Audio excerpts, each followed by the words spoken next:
You're well. And thanks for joining me today. And in this Facebook Live video, this is my second one that I've done actually. The first one was yesterday. Hopefully you saw that and it was full of information that you can then utilise. But in this one, I wanted to just talk about how to be a property sourcer, because it's one of the questions we get a lot asked quite a lot through coaching. And in fact, some of the methods that we still use to this day makes me sound like a really old person, are the same methods that we used to use 17 years ago when I first, or whatever it is, 18 years ago, when we first started buying properties. And so I literally bought my first property deal back when I was 26. It seems such a long time ago now. And obviously things have changed fundamentally. But although some things have changed fundamentally, some stuff hasn't changed whatsoever. Still the age-old methodology of finding properties to buy below market value, to either purchase for ourselves or to sell on to clients or to sell on to non-clients, is fundamentally the same. It's all to do with finding a deal, negotiating a discount of some type. Depends what the discount is. It can be 10%, 15, 20%. It doesn't really matter what the discount is, as long as the deal stacks up for you. So the principles of finding those deals are still exactly the same. We drop a load of leaflets, we place a load of adverts, we speak to estate agents and so on. But what do you do if you want to start making some money? What do you do if you want to start leaving your full-time job and becoming a property sourcer full-time? Well, there's 6 steps that I've broken it down to, and that's what we're going to cover today, if that's all right. So look, if you've got any comments, you've got any questions, so stick them in the box below. This is live. I'm actually here in Spain today, and I'm in Spain for the next 3 or 4 weeks at the villa, which is where I live. The beach is about 100 metres just down there. I'll probably put a picture of it just so you can sort of get a general idea. But it's pretty awesome. The pool's just there. It's not quite warm enough yet, although it's like about 24 degrees today, which is really nice. So, but the reason why I get to live is because, and apologise for any messages that are coming through on what's it called, WhatsApp. We've got a few messages coming through, so that's nice. So the reason I'm able to live in a place like this is because the property investments that we made and the cash flow that they generate that we get to live off. So that's why we're able to do that. So let's just crack on to how do we find deals. So what are the 6 steps effectively to becoming a property sourcer? Well, the first step is to find the deal. And how are you going to find that deal? So, I mean, it's not rocket science, really. Honestly, it isn't rocket science. The difficult bit is, once you know what it is you should be doing, is actually implementing what it is that you should be doing, right? We all know what we should be doing. How do you go out and find properties? Well, how about we drop 10,000 leaflets next week? And if you don't know how to do that, go visit my podcast. And podcast number 3 will tell you how to drop 50,000 leaflets and it not cost a penny. And it's there, it's live, it's available on the podcast.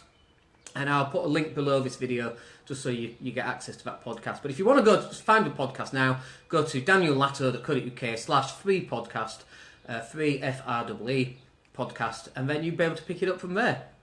And that's how you can drop 50,000 leaflets for nothing. It doesn't cost you a penny. And that's exactly what I used to do when I had my lettings agency. We were dropping leaflets for my lettings agency. I was dropping leaflets for my We Buy Houses for Cash business. So dropping leaflets is a great way to find deals. And people go, oh, well, I dropped 10,000 leaflets, it doesn't work. Well, maybe you dropped 10,000 of the wrong leaflet. Maybe the leaflet was a non-converting leaflet. Maybe it was all glossy and shiny and looked beautiful, and maybe it's not that kind of leaflet that you need in the area that you're wanting to pick up. Maybe pick up properties. Maybe it's a leaflet that's just handwritten, we're looking to buy a house in this area, 4 bedrooms plus. Maybe it's not the old glossy type of leaflet that you've had printed. So you've got to test different leaflets. And we've done this. We've tested different leaflets at different times of the year. And there's no one standard leaflet that stands out. We've done really crappy, misspelt leaflets. They've worked and not. We've had other leaflets that are really high gloss, and some of those have worked and some of those haven't. There's no one leaflet that's going to work for you, so you've got to test. We're back to marketing 101. If you're not testing what you're doing, and you're just doing 10,000 leaflets, let's say this is a chat up line. Let's say you've got a chat up line and you use it on 15 different members of the opposite sex, right? And it hasn't worked. Well, maybe it's not you that's the problem. Maybe it's your crappy chat-up line. So you need to test your chat-up lines, right? Maybe for that particular evening that you're testing your chat-up line, you're dressed like an idiot. I don't know what that looks like. Maybe you're in a chicken outfit. I don't know. But when we're going out and finding deals, leaflet dropping. I mean, it's tried and it's tested and we know that it works, right? So that's one. What else can we do? What about estate agents? Can you walk into an estate agent? Now, this is the problem, is that every man and woman and their dog is going into estate agents going, oh, I'm a property investor and I'm a cash buyer. And the estate agent's going to ask you, oh, you're a cash buyer? Have you got proof of funds then? And they go, oh, no. Because you're not a cash buyer. So don't say you're a cash buyer if you're not a cash buyer. Only say you're a cash buyer if you are actually a cash buyer or you represent clients that are cash buyers. Otherwise, be upfront and honest and just say, yeah, we can get bridging finance on this deal if it's one for you, or our clients can get bridging finance, or it's a group of people that are looking to buy it. But just be honest with your estate agent. So you've always got to be looking for these potential deals. Another way of doing it is just placing adverts on things like Gumtree, for example. I mean, we just recorded a video this morning because we're looking for some rent-to-rent properties now. And so we put an advert on Gumtree. We've created a video which is on YouTube. It's on my YouTube channel. If you just go find it on YouTube, type my name in, you'll be able to find it. And so it's literally me sat here talking to the camera about how we can help people, distressed landlords and so on. And this is another methodology that you can utilise. So you place an advert on Gumtree, you have a video which helps you build credibility, which is one of the videos, things I was talking about yesterday about building credibility. And then people can see you, they can listen to you, they can read the advert, and hopefully they'll go and fill in the form that's on our website for the rent-to-rent business that we've got, or the, I need to sell my house quick, or whatever it happens to be. We're just generating leads. So there's 3 really easy ways of doing it. The first one is dropping leaflets, the second one is estate agents, and the third one is placing adverts online. The fourth one is responding to other people who've placed an advert online. So, by the way, we've got a couple of views on now, so that's always nice. Just say hi in the box, that's always good. Just so I know you're listening, that's always nice. We'll move on to the next one. So the first one then, rule number 1, was you've got to go out and find the deals. The second thing that you've got to do once you've got the deals is you've got to qualify them. You know, when someone says, I've got this £100,000 house and you can have it for 80, so that's a 20% off deal, how do you know it's worth 80? How do you know? And so you need to ask them, well, how do you know it's worth 100,000? Oh, an estate agent told me. Great, when did the estate agent tell you that? Oh, 3 years ago. Well, a lot's changed in 3 years. A lot's changed in 6 months, for goodness sake.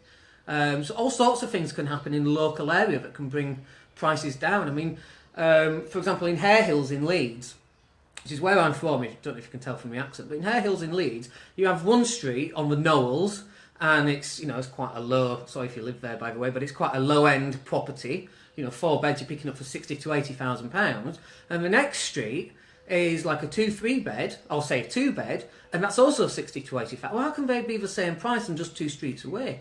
It's because a couple of families on that street just bring the entire street down. So how do you know it is the price that you say it's going to be? And if you want to be a property sourcer, obviously you're going to be selling these deals on. Do you not think that the person looking to buy these deals are going to be asking you, how do you know it's worth 100,000? And that the £80,000 is a true discount? Let me give you another example. I've seen below market value deals for £100,000, but you can have it for 80, but you need to spend £20,000 to bring it up to value. Well, hang on a minute. It's worth 80.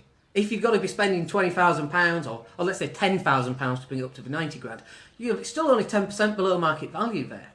So you've got to be qualifying these deals, and you've got to be really aware. There's so many people selling deals at the moment that just really don't stack up. They've got like £5,000 finder's fees. You've got to spend £15,000 to bring it up to standard, and you're buying it for 80, and it'll be worth 100. We might as well just buy the 100 grand property and have a completion date like quicker. It's like you complete and then you wouldn't need any work on it. Plus, then you wouldn't need to find an extra £20,000, 5 grand for the source, and £15,000 to do the property up. You can just buy it, so there's less upfront money going into that deal. So you've just got to be really aware as to how are you qualifying these deals. And so many people that I speak to, they're afraid to ask. And the question we should be asking is, well, how do you know it's worth that? Who's told you that? Well, I've had an estate agent round is the usual one, okay? And one of the things that I like to do when I go around to a house is I'll take a copy of the Daily Mail, because the Daily Mail, you can pretty much get any headline you want on a Daily Mail. One day it's property prices crash, and literally the next day's property prices, inflation goes through the roof. You know, I've literally seen it one day to the other. One's a crash and one's going up. So whichever you want, you know, you want to say to the vendor, then that's what you take in, and you show them evidence of how you know, double dip recession, property prices are crashing, blah blah blah. So you've got to be able to qualify these deals. So once you've found the deal and you've qualified the deal, the next thing that you need to do, so step 3 here, is that you've got to present the deal. So what this means is that you've got to create the property and package it up in some way. So what that means is create a nice little Word file. Sorry about the traffic going past. Create a nice little Word file, or I use Microsoft Publisher, and you know, a nice front cover and a nice thing of bio about you at the back, and in the middle should be all the benefits as to why this property, why it's discounted, the motivation for the person selling it, why are they selling below market value, why you know it's below market value, the benefits of buying that property in that specific area. Is it close to bus routes? Is it close to a local supermarket? Is it close to schools? And so on. They're the sort of information, bits of information that you need to be putting into the packaging on how you're going to present this property.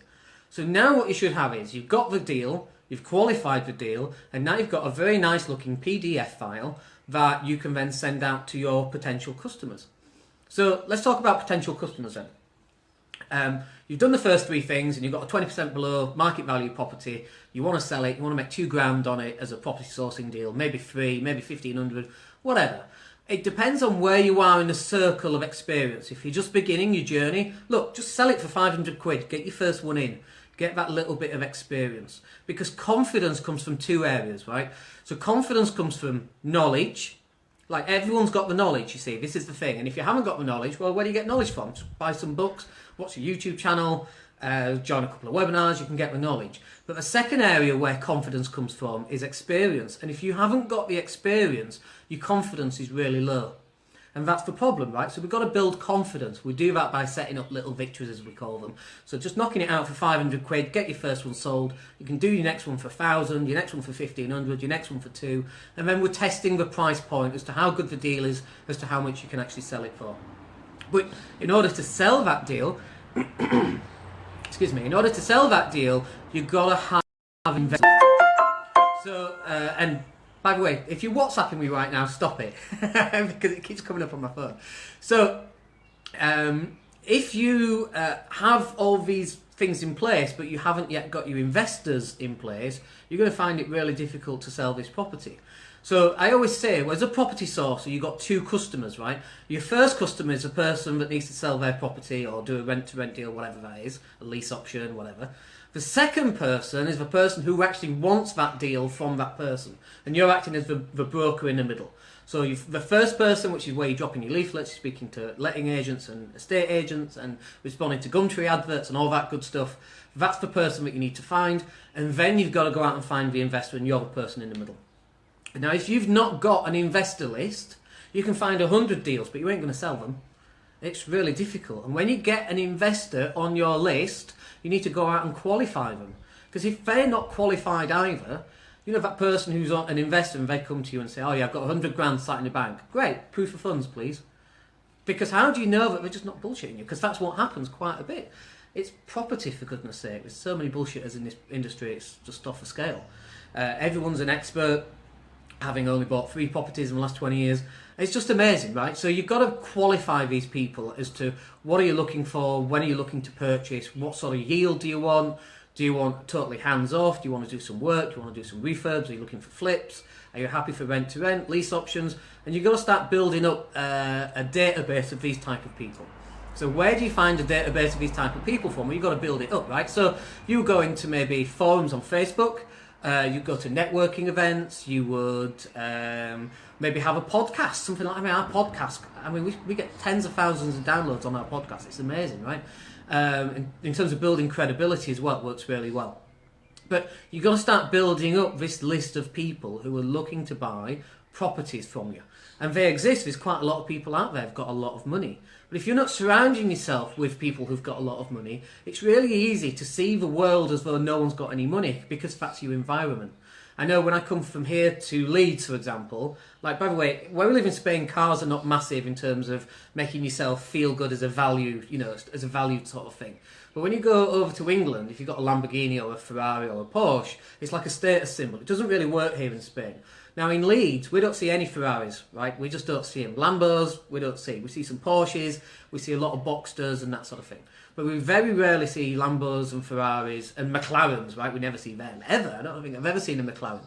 As for a Bugatti Veyron, the only one I've seen is at the big garage near the Yorkshire Post building that's no longer there. But those sort of cars don't exist, so it's really easy to think that around Leeds no one's got any money. And it's really easy to think that. As soon as you go into London, what do you see? Lambos, Ferraris, Bugatti Veyrons, you know, £90,000 Range Rovers, we're all over the place. So it's easier then to think that there's a lot of money in London.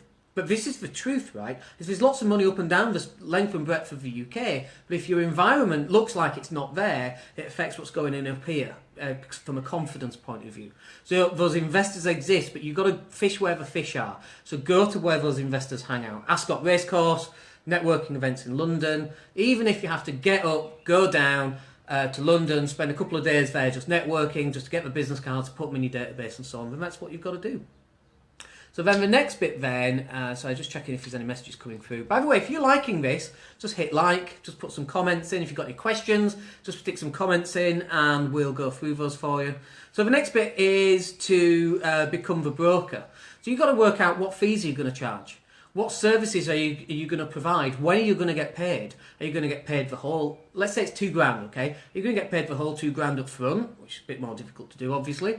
Or maybe you're going to do a £1,000 holding fee and then £1,000 upon completion or upon exchange. I always like to do exchanges so that I get paid before they complete. Because that way I can chase up the solicitors and so on. And then the big thing that you've really got to do is, right, and what did Robert Kiyosaki say in his book? As investors or as business owners, we got to get paid first, right? That's what they say. So this is why on your contract with the person that's buying the property, there is a contract that you give to them. And in that contract, it is written that you get paid 1,000 or 50% up front, and you get 1,000 or 50%, whatever those numbers are, upon exchange or completion. I always prefer exchange, it gives us a little bit of extra time. Now, I've seen it where people haven't done this. Okay, so the property's completed and they're not getting the other 50%. They have to chase and chase and chase. And all it takes is that little bit in your contract to say, I get paid upon completion and that's me done. Because then when they sign that and it's handed over to their solicitor, that's a contract that their solicitor has to abide by. And if it's not done and you have to go to court, then it's a lot more watertight legally. So it's a massive thing that you need to do. And then the sixth bit here is the legal obligations that you've got to undertake. Okay. Now, if you're going to be a property sourcer, it's really important. You are technically classed as an estate agent. And I'll guarantee it, 95% of people who are property sourcers are illegal property sourcing, right? Because you are presenting properties for sale. This is what you do. So you've got to go to the OEA, the Ombudsman for Estate Agents. Nobody else will tell you this. Everyone who's teaching property sourcing, there's a few good ones out there that will tell you that this is what you need to do, but most of them just skip on this. Oh, we'll just do all the legal stuff later, shall we? That's crazy. Why would you do that? If this is going to be an opportunity for you to get out of whatever it is that you're doing right now in terms of work, and you want to build up a business doing property sourcing, why would you not do it properly?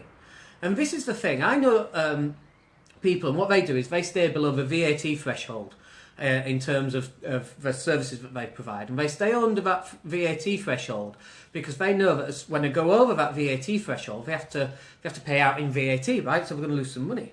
But that's crazy because let's say the VAT is, I think it's about 80 grand right now. So let's say it's 80 grand. Guess how much turnover you're going to do next year? 80 grand. Whereas that's crazy. You're setting yourself a limitation on your business that you're only going to do £80,000 a year. Whereas if you said to yourself, right, let's just become VAT registered from day one, okay, and let's make as much money as we can. Well, then your potential is upsided, isn't it? From the 80 grand, upsided. Most people put this limitation on themselves. And if you're saying to yourself, well, we'll do the OEA thing later and the National Association of Estate Agents, and we'll get the insurance, we'll do it all later, you're just setting yourself up for a failure. And you need to be putting all this stuff in place. By the way, you can comment in the comment box. If this is useful, or if you've got a question that you want to have answered, then please put it in the comment box. They're effectively the 6 things that you need to do to become a property sourcer. It's not rocket science, it really isn't. But I'll tell you what stops people from taking this action, okay? It's this. It's the mindset. It's this idea that, well, I've never done this before, so I don't know what I'm doing. Which is why you need a coach, right? I'm not going to push coaching, by the way. I do coaching, as you know, but I'm not going to push it. But this mindset of, I can't do that because I've never done it before. Well, you'd never walked before, had you, when you were a kid? But you just kept going at it. And sometimes it takes you a couple of attempts to get it right. And sometimes, those first few attempts, you might fail miserably. Boy, if I could get a quid for every time I failed miserably, there'd be a lot of pounds stacked up, right? That's part and parcel of your journey. And so you might go out and see a vendor and you might speak to them, or you might embarrass yourself, you might say the wrong thing, they might yell at you, they might slam the door in your face. Who the hell knows, right? But who the hell cares? It's irrelevant. What's relevant is that you continue the journey. If you want to move from where you are today to becoming, let's say, a property sourcer. And by the way, why do we do property sourcing? Well, I've got clients who can't yet afford to buy their first buy-to-let property. So they become property sourcers simply to generate for £2,000 to £3,000 per deal. And they're doing a couple of deals a month. You know, that's three or 4 deals a month. That's between £6,000 and £10,000, depending on how much they're charging per month. Well, how many months of those do they need to go before they can buy the first buy-to-let for cash? It's like 6 months, right? That's amazing. We've got clients who've done rent-to-rent and lease options. We've got one guy who's done 10 deals in his first 6 months, which is phenomenal, right? But that's because he doesn't even live in the UK, so he's had to do rent-to-rents and lease options because he can't get mortgages. And he's keeping these deals for himself. And he's used property sources. So there's definitely a demand for being a property sourcer because there's people out there that want to do it. All right, that's pretty much all I've got time for today. We always try and get it for the 20-minute mark. If you've got any questions, or if you've enjoyed this today, then just put a little comment in below, hit like and so on. If you've got anything you'd like me to cover, maybe we'll do some more of these next week because they're quite a lot of fun, quite frankly. We will upload this to Facebook in its entirety, and also we'll upload it to YouTube, and then we'll also stick it on the website as well. So there's no excuse. If you want to come and find this again, you can just go. Thank you for the likes just flashing across the screen there. That's really nice. If you want to join me in coaching, then just jump on the website. If you want to get on my mailing list, jump on the website. If you want to download the podcast, we've just released podcast number 36 this morning. That's already hitting the downloads pretty fast, which is really nice because it shows that people want to listen to what we've got to say. But if you've got any comments or questions or things that you'd like me to cover next time, and just let me know, we'll set up a Facebook Live event for you. In the meantime, it's 2:20 here in Spain. I'm going to go take my dog for a walk down towards the beach because it's beautiful today. People sunbathing, who would have thought? And we'll speak to you soon. My name's Dan Latto. Take care. Thank you guys. Speak soon.